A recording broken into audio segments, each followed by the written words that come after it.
भाई साहब, बातें तो बहुत सी है, लेकिन कल कौमी आईनी कन्वेंशन था और इस कौमी आईनी कन्वेंशन के अंदर आप भी मौजूद थे, जस्टिस काजी फाइज ईसा भी मौजूद थे। जस्टिस काजी फाइज ईसा का उसके ऊपर रद्देमल सामने आया, वजाहती स्टेटमेंट वो दे रहे हैं।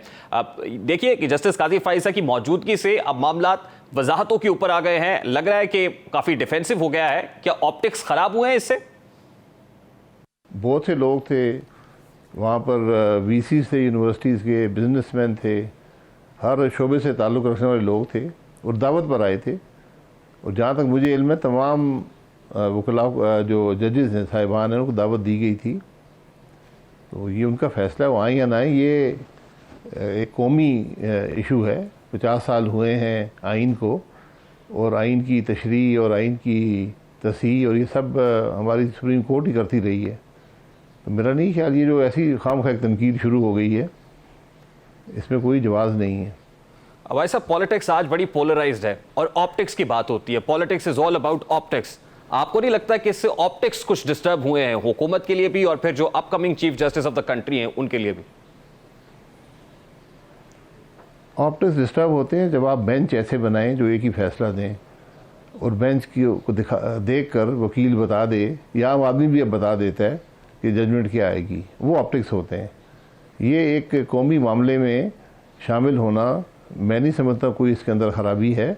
कोई ऑप्टिक्स की बात ये नहीं है। काजी फैज़ ईसा साहब एक हमारे सेनेटर थे, वफात पा गए थे, काकड़ साहब। उनकी भी रेफरेंस हुआ था, वहाँ पर भी तशरीफ़ लाए थे। वहाँ पर भी इसी किस्म की तनकीद हुई कि देखें जी, बलोच एक शख्स है जो बड़ा मुतनाज़ा था और वहाँ पर तशरीफ़ ले आए। हमें आदत पड़ गई हर बात पर तनकीद करने की। तनकीद उस पर करें जो आपकी ज़िम्मेदारी हो और उसके अंदर कोई बहाम रह जाए। जिस तरह बेंच बनाने के मामले पर जो तनकीद की जाती है, मैं उसको जायज़ समझता हूँ। सर, बेंच फिक्सिंग के तासुर को काफ़ी तकवीयत मिली है over the period of last few months, और ये खुद हुकूमत की तरफ से है, क्योंकि जो स्टेटमेंट सामने आ रहे हैं, अदलिया के ऊपर बराह रास्त तनकीद होती है। यूँ लगता है कि जैसे हेड ऑन कोलिजन है। ऐसे लगता है सर जैसे जुडिशरी और हुकूमत इस वक्त हेड ऑन कोलिजन की सिचुएशन के अंदर है। आपको लगता है कि ये दुरुस्त है या ठीक है मुल्क के लिए? नहीं, कोई हेड ऑन कोलिजन नहीं है। जुडिशरी अपनी डोमेन में रहे, पार्लियामान अपनी डोमेन में रहे।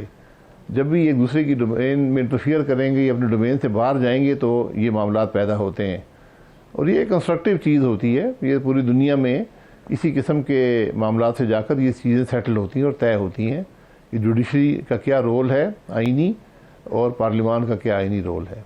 तो इसमें कोई घबराने की बात नहीं है। अब ऐसा इंटरफेरेंस तो दोनों तरफ से हो रही है।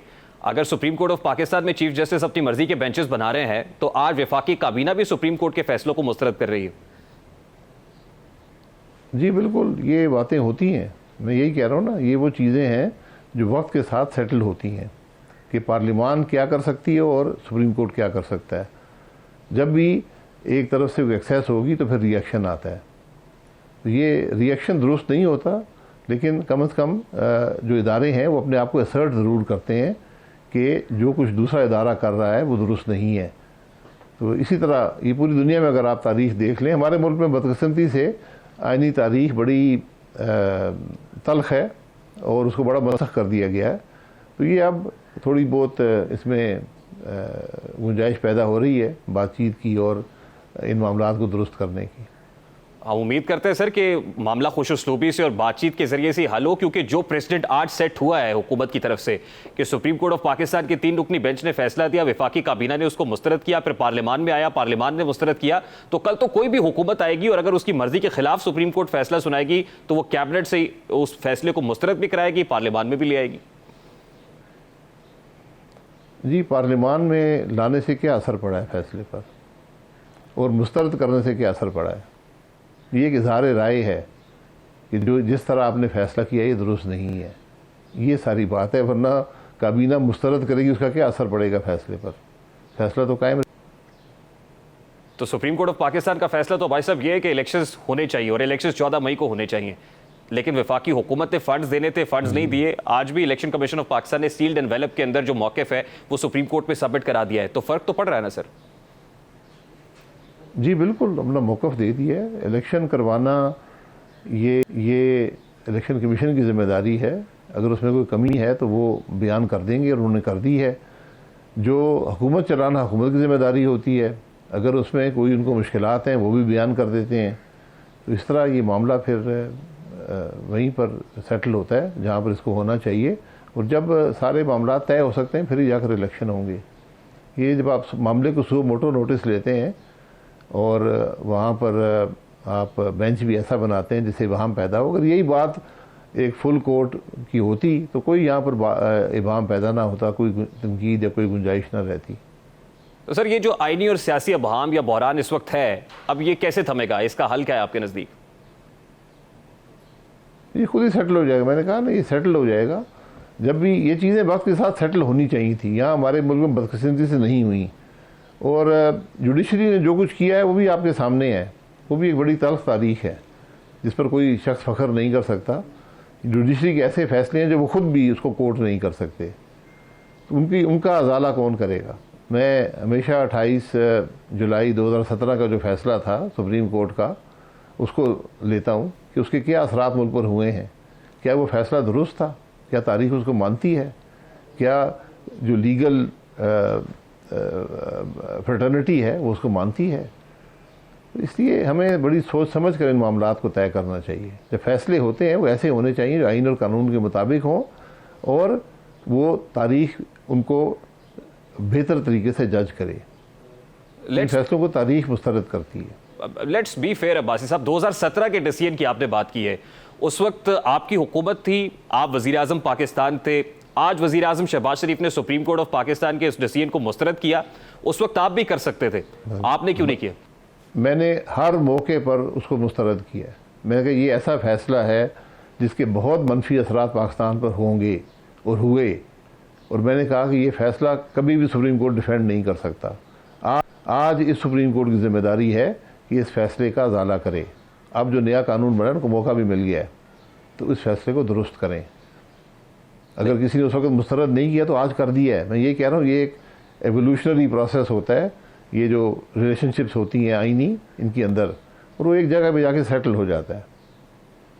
क्योंकि सर इस वक्त पाकिस्तान मुस्लिम लीग नून ये मुतालबा कर रही है कि एहतसाब 2017 से होना चाहिए, यानी 2017 में जो इमरान खान के सहूलतकार थे वो अदलिया में थे या इस्टेब्लिशमेंट से थे, आज उनके खिलाफ कार्रवाई होनी चाहिए। तो 2017 में नून लीग की हुकूमत थी, आप ये समझते हैं कहीं कि उस वक्त जो कार्रवाई कर सकते थे आप वो रह गई? देखिए, ये तो हकायक आप बाद में आपके सामने आते हैं ना कि मुल्क में हुआ क्या है। मैं इसलिए कहता हूँ कि आप एक ट्रूथ कमीशन बना दें ताकि ये पता चल सके कि हमारे मुल्क की तारीख क्या है और कौन क्या करता रहा है। ये जो आज जिस जगह हम खड़े हैं, ये एक तसलसल है इस मुदाखलत का जो निज़ाम के अंदर रही है, और उसी ने खराबियाँ पैदा की हैं। तो अगर आज 2017 की बात नहीं है, मैं समझता हूँ आप 1947 से जाना चाहें वहाँ पे चले जाएं, 85 पे जाएं वहाँ पे जा सकते हैं, आप 2000 पे जाएं वहाँ पे जा सकते हैं। यहाँ तो एहतसाब का एक निज़ाम बना हुआ है जिसका नाम नैब है, उसने क्या डिलीवर किया आज तक? और जो जुडिशरी है वो भी नैब से मुस्तस्ना है, वो फ़ौज है वो भी नैब से मुस्तस्ना है। तो कैसे मुल्क के अंदर एहतसाब का अमल होगा? और ऐसा वही सवाल है ना मेरा, फिर नैब लॉ को अमेंड करने का मामला या तरमीम जो है उस पर भी कोई रोक रहा था आपको उस वक्त? क्योंकि आपको अंदाजा नहीं था कि आने वाले 3-4 साल में कितने बदतरीन इंतकाम आपको भुगतना पड़ेगा। देखिए, हमने इंतकाम हमेशा भुगता है। इंतकाम तो करने वाले का मसला है ना, वो कानून का मसला नहीं है। कानून ने उसको एक सहूलत दी है, ये गलत कानून है, और मैंने हमेशा ये राय रखी है कि इस इदारे को ख़त्म कर देना चाहिए। अगर आप ख़त्म नहीं करेंगे, इसके असरात मुल्क पर हैं, जो लोगों पर हुए हैं वो तो हैं ही हैं, जिनकी ज़िंदगियाँ तबाह हुई हैं, जिनको अदालतों में घसीटा गया है, लेकिन असल जो इसके असरात हैं कि मुल्क में फ़ैसला करने की ताकत मफलूज हो गई है। कोई अफसर काम नहीं करता, कोई दफ्तर काम नहीं करता, तो उसको समझें। और लेकिन ये जो मामलात हैं, जो ऐसे कानून होते हैं, ये कोई एक जमात अज खुद नहीं कर सकती, उसके पास अक्सरियत हो भी तो नहीं कर सकती। मैंने शहबाज शरीफ साहब को कई दफ़ा पब्लिकली प्राइवेटली भी कहा है कि इस इदारे को लेजिस्लेट करके ख़त्म कर दें, वरना ये मामला चलेगा नहीं। जब मैं वज़ीर आज़म था तो हमने इस पर एक कमेटी थी जो काम कर रही थी 3 साल से। मुझे जी भाई साहब, जुडिशरी की आला तरीन सतह से पैगाम आया कि अगर आपने इस कानून को छेड़ा, सुबह छेड़ेंगे तो रात को स्ट्राइक डाउन करेंगे, रात को छेड़ेंगे तो सुबह स्ट्राइक डाउन करेंगे। तो ये मैं कह रहा हूँ बड़े बड़े तल्ख मामलात हैं हमारे मुल्क के अंदर, अदलिया और जो ये रिलेशनशिप रही है इंसाफ की। जुडिशरी से आपको गो एड नहीं मिल रहा था, ये कह रहे हैं जी जी, सपोर्ट नहीं चाहिए होती, उन्होंने धमकी दी एक तरह से कि अगर आपने इस कानून को छेड़ा तो हम इसको स्ट्राइक डाउन कर देंगे। इस किस्म के हालात हमारे मुल्क में हुए हैं। तो मैं इसलिए जो कहता हूँ कि आज हर एक को अपने डोमेन के अंदर रहकर काम करना चाहिए। कानून बनाना पार्लिमान का इख्तियार है, गलत हो सही हो, वो अवाम के नुमाइंदे हैं, कानून वो बनाते हैं। सुप्रीम कोर्ट का काम है कानून की तशरीह करना, कानून की तस्हीह करना उनका काम नहीं है, कानून बदलना उनका काम नहीं है, कानून को रीराइट करना उनका काम नहीं है। भाई साहब, उस वक्त चीफ जस्टिस साकिब निसार साहब थे और साकिब निसार साहब से खास मुखासमत भी है उनके फैसलों की वजह से पाकिस्तान मुस्लिम लीग नून को। तो आज आप मुतालबा करेंगे उनके खिलाफ भी तहकीकात होनी चाहिए या उनके खिलाफ भी कोई कार्रवाई होनी चाहिए? देखिए, मैं किसी ऐसी शख्सियत का नाम कभी नहीं लेता जो अपने आप को दिफा ना कर सके। तो नाम लेने का मकसद नहीं है, मकसद ये है कि एक रवैया है एक इदारे का एक दूसरे इदारे के बारे में, और वो बारहा वो रवैया अपनाया गया है, उससे नुकसान हुआ है। जुडिशरी के, हमारे सुप्रीम कोर्ट के एक नहीं दो नहीं सैकड़ों ऐसे फैसले आपको मिलेंगे जो कानून और आइन से कोई मुताबिकत नहीं रखते, जो इस मुल्क को नुकसान पहुंचाते हैं। तो उसके हम किसके पास जाएंगे उसके अजाले के लिए? ये सवालात हैं।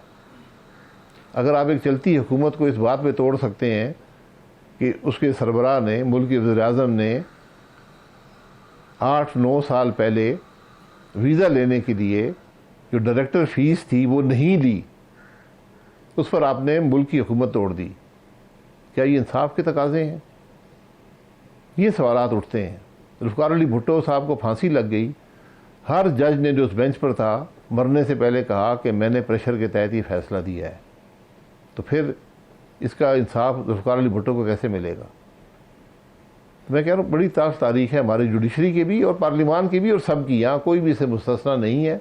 आज वक्त है कि अपने आप को दुरुस्त करें। राइटली सेड भाई साहब, आज भी आज़ाद कश्मीर हाई कोर्ट ने वज़ीर आज़म आज़ाद कश्मीर की नाअहली का फैसला किया तौहीन अदालत के मामले पे। इस वक्त वफाकी हुकूमत पर भी, वज़ीर आज़म पर भी सुप्रीम कोर्ट के डिसीजन को ना मान के नाअहली की तलवार लटक रही है। आज जो डिसीजन आया, आपको लगता है कि उधर भी नाअहली हो सकती है? जी, शहबाज शरीफ साहब कुर्बानी देने को तैयार हैं। इन कामों में कुर्बानियाँ देनी पड़ती हैं और ओहदे कोई हैसियत नहीं रखते, और कंटेम्प्ट लगाना बहुत बड़ी कमज़ोरी होगी अगर सुप्रीम कोर्ट ने रास्ता अपनाया तो। सुप्रीम कोर्ट को आज अपने आप को दुरुस्त करने की ज़रूरत है, दूसरों पर तनकीद या उन पर कंटेम्प्ट मत लगाएं। और भाई साहब, इस वक्त जो वफाकी हुकूमत या नवाज शरीफ साहब मुतालबा कर रहे हैं जजेस के खिलाफ रेफरेंस लाने का, दूसरी तरफ से ये जो कार्रवाई है ये दुरुस्त इक़दाम है, आप समझते हैं? देखिए, रेफरेंस लाना हुकूमत की जिम्मेदारी होती है कि अगर कोई ऐसा कंडक्ट हो किसी जज का जिस पर कानून के मुताबिक रेफरेंस लाया जाए तो ये उनकी जिम्मेदारी बनती है। अगर कोई ऐसी बात है तो उनको रेफरेंस लाना चाहिए। अगर कोई ऐसा कंडक्ट नहीं है जिस पर रेफरेंस ना बनता हो तो फिर नहीं लाना चाहिए। ये हुकूमत का काम है। आपको लगता है कि कंडक्ट ऐसा है कि रेफरेंस लाना चाहिए? मैं कोई ऐसा कंडक्ट मैंने नहीं देखा। फैसलों पर आप रेफरेंस नहीं ला सकते, लेकिन अगर कोई मिसकंडक्ट हुआ है जिसका मुझे इल्म नहीं है तो उस पर डेफिनेटली आप रेफरेंस ला सकते हैं। अच्छा भाई साहब, एक इदारे पर तो बात कर ली है, दूसरे इदारे के कंडक्ट पर भी बात करेंगे। हमारे साथ रहिएगा, मुझे एक ब्रेक लेनी है, कोई एक शॉर्ट ब्रेक लेते हैं। शाहिद खाकान अब्बासी साहब, साबिक वज़ीर आज़म पाकिस्तान मुस्लिम लीग नून के मरकज़ी रहनुमा हमारे साथ मौजूद है। Let's take a very quick short break और ब्रेक के बाद वापस आते हैं।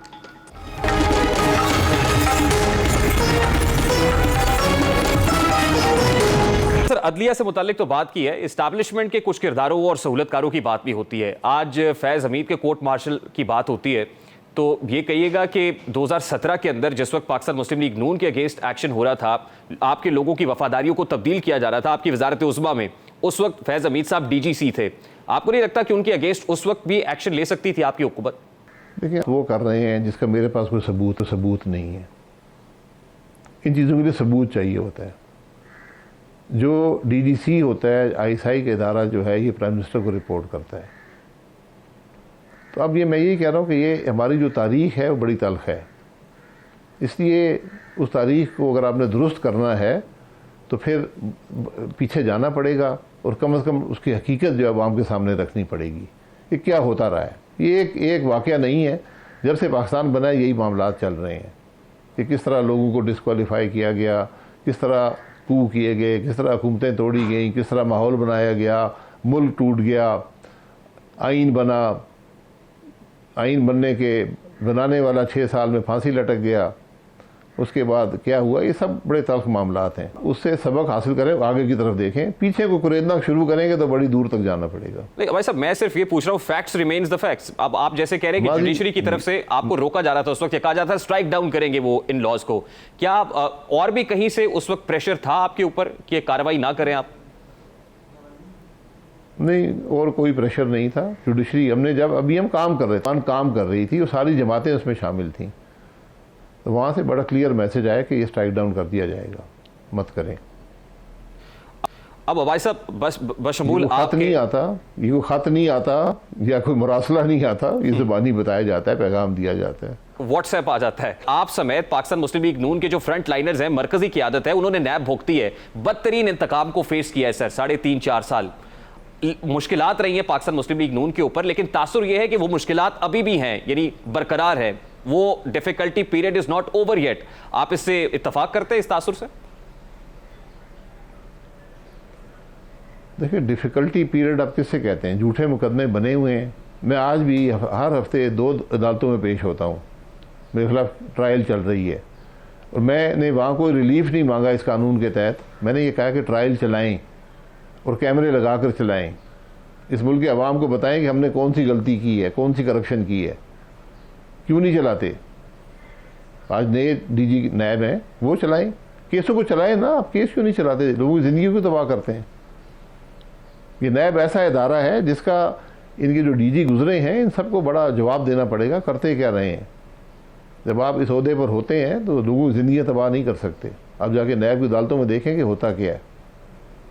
भाई साहब, हुकूमत को मुश्किल फेस करनी पड़ी है इन टर्म्स ऑफ अवामी गैज़ो गज़ब भी, यानी जो इन्फ्लेशनरी प्रेशर इस वक्त कॉमनर के ऊपर है, इकॉनमी नहीं संभल रही है, और उसी की वजह से एक तासुर ये है कि हुकूमत इंतखाबात में अर्ली इलेक्शंस की तरफ नहीं जाना चाहती। मैं इस दिक्कत की बात भी कर रहा हूँ। देखिए, इलेक्शन होने हैं, हर सियासी जमात इलेक्शन में जाती है। ये गलत तासुर है कि हुकूमत इलेक्शन में नहीं जाना चाहती। यकीनन मुश्किलात हैं। जब आपने हुकूमत ली ऐसे हालात में, तो उसकी आपको एक सियासी कीमत अदा करनी पड़ती है।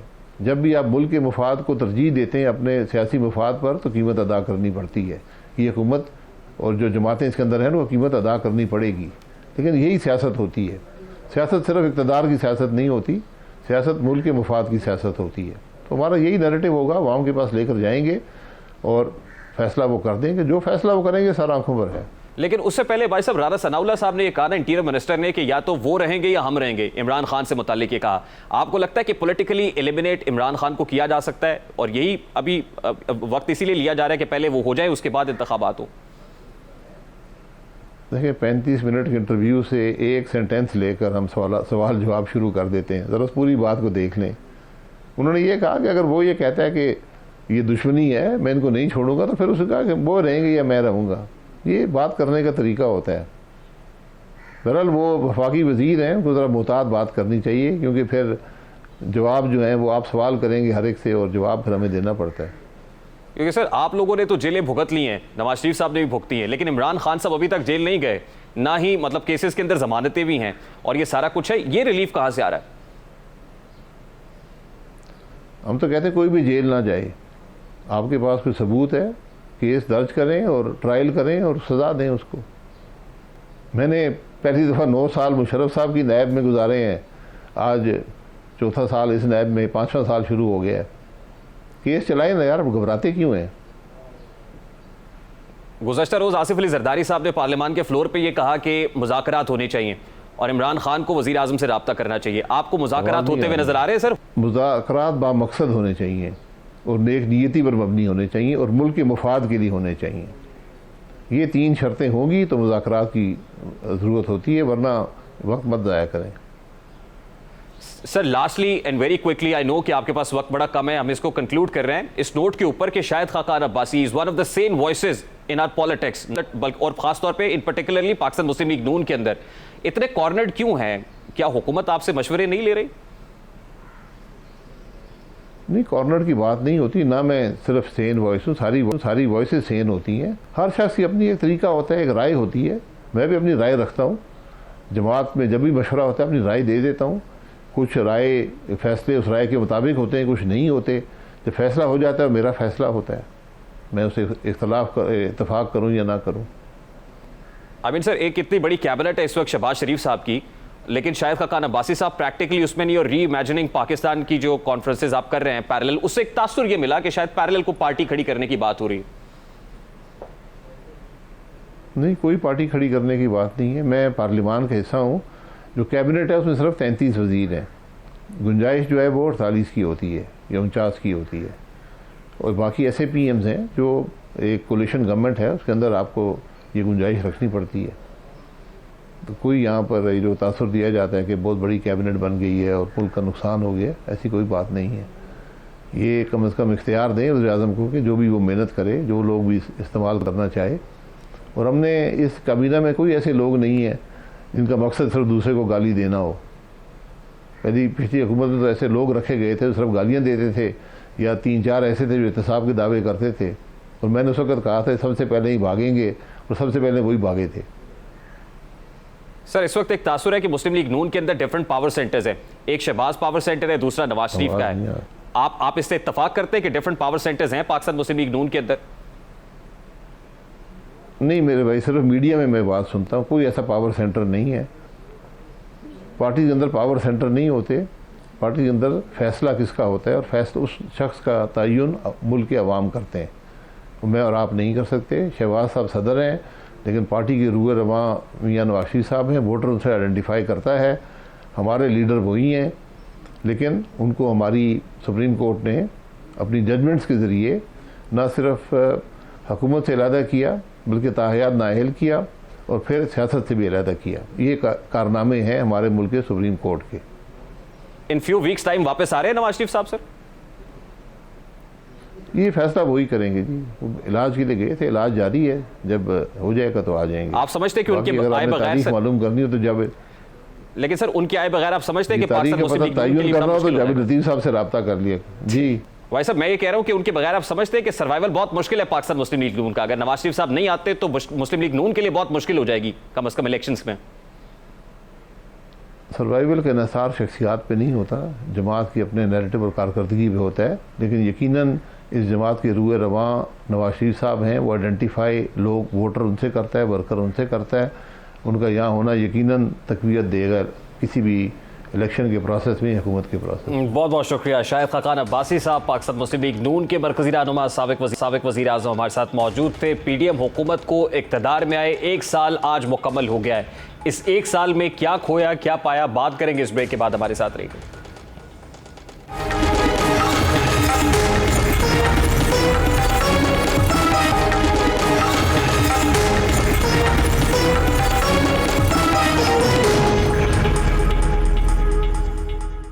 हुकूमत तब्दील हुए 1 बरस बीत गया है। किसी ने इसे यौम स्याह के तौर पर मनाया तो किसी ने इसे अपनी कामयाबी जाना। वज़ीर आज़म शहबाज शरीफ ने हुकूमत का 1 साल मुकम्मल होने पर ट्वीट करते हुए कहा कि मुझे मखलूत हुकूमत के वज़ीर आज़म की हैसियत से हल्फ उठाए आज 1 साल हो रहा है। ये बड़े चैलेंजेस और मुश्किलात का वक्त रहा है। इमरान न्याज़ी हुकूमत के खिलाफ अदम एतमाद की वोटिंग बेमिसाल थी। इमरान खान की बिछाई गई इक़्तिसादी बारूदी सुरंगों के बावजूद पाकिस्तान की मईशत बदस्तूर रवा दवा है। डिफ़ॉल्ट की तमाम पेशगोइयाँ गलत अलाम साबित हुई हैं।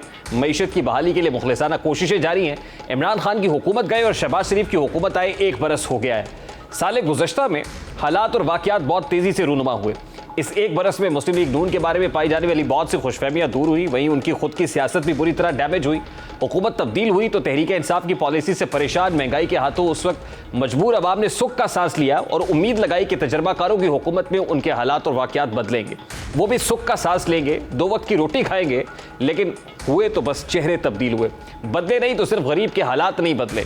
हालात इस कदर ख़राब हुए कि अब मुस्लिम लीग नून को इलेक्शंस में जाना महाल दिखाई दे रहा है। वो कभी माशी हालात का जवाब बना रहे हैं तो कभी सिक्योरिटी एहलकारों की कमी के पीछे छुप रहा है। गुज़श्ता अप्रैल से इस अप्रैल तक हुकूमत की किसी भी फील्ड में कारकर्दगी बहुत मुतासर कुन नहीं रही। महंगाई की शरह जो अप्रैल 2022 में 12% थी, अब 45% तक जा पहुंची है। ज़र मुबादला के ज़खायर में भी बहुत हद तक कमी वाक़ई हुई है। स्टॉक मार्केट भी अप्रैल 2022 6,000 पॉइंट्स कम हो चुकी है। मुस्लिम लीग नून की हुकूमत जब 2018 में ख़त्म हुई तो रुपए की कदर 123 के करीब थी। इमरान खान के 3.5 साल के दौर में रुपए की कदर में तेजी से कमी हुई। इमरान खान के दौरे इक़्तिदार के खात्मे के वक्त $1 186 रुपए का हो गया था, लेकिन 1 साल में इसकी कदर में भी मजीद इजाफा हुआ। डॉलर एक साल कबल जो 186 के करीब था, इमरान खान की हुकूमत के खात्मे और शहबाज शरीफ के वज़ीर आज़म बनने के बाद अब तक 105 रुपये 50 पैसे महंगा हो चुका है। इसी तरह एक साल कबल शरह सूद 12.25% थी, लेकिन इसके बाद बुनियादी शरह सूद में मुसलसल इजाफे का अमल जारी है। रवा साल 4 अप्रैल को होने वाली मॉनेटरी पॉलिसी कमेटी के इजलास में बुनियादी शरह सूद 1% बढ़ाकर 21% कर दी गई है, जो कि मुल्क की तारीख की बुलंद तरीन शरह सूद है। मौजूदा हुकूमत के क़याम से अब तक बुनियादी शरह सूद 8.75% का उसमें नुमाया इजाफा देखा गया है। पेट्रोल की कीमतों का जायजा ले तो बस पता चलता है कि एक साल पहले 150 रुपये फी लीटर मिलने वाला पेट्रोल 273 रुपये का हो चुका है। इसी तरह हाई स्पीड डीजल की कीमत में भी एक साल के दौरान 148 रुपये का इजाफा हुआ है। बुनियादी ज़रूरियात की ज़िंदगी की बात करें तो एक साल कबल घी 400 रुपये में मिलता था, वही अब 550 रुपये में मिल रहा है। एक दर्जन अंडों की कीमत 125 से 250 रुपये हो चुकी है। पिछले साल की निस्बत इस बरस आटे की कीमत भी दोगुनी से ज़्यादा हो चुकी है और 20 किलो आटे का थैला 1050 रुपये तक महंगा हुआ है। अब हुकूमत वक्त से इतना ही कहा जा सकता है कि तुम आसमां की बुलंदी से टाना, मुझे ज़मीन के मसाइल पे बात करनी है। प्रोग्राम का वक्त अपने इख्तिताम को पहुंचा। आपसे मुलाकात होगी इंशाअल्लाह कल। अपना रखिए ख्याल। अल्लाह हाफ़िज़।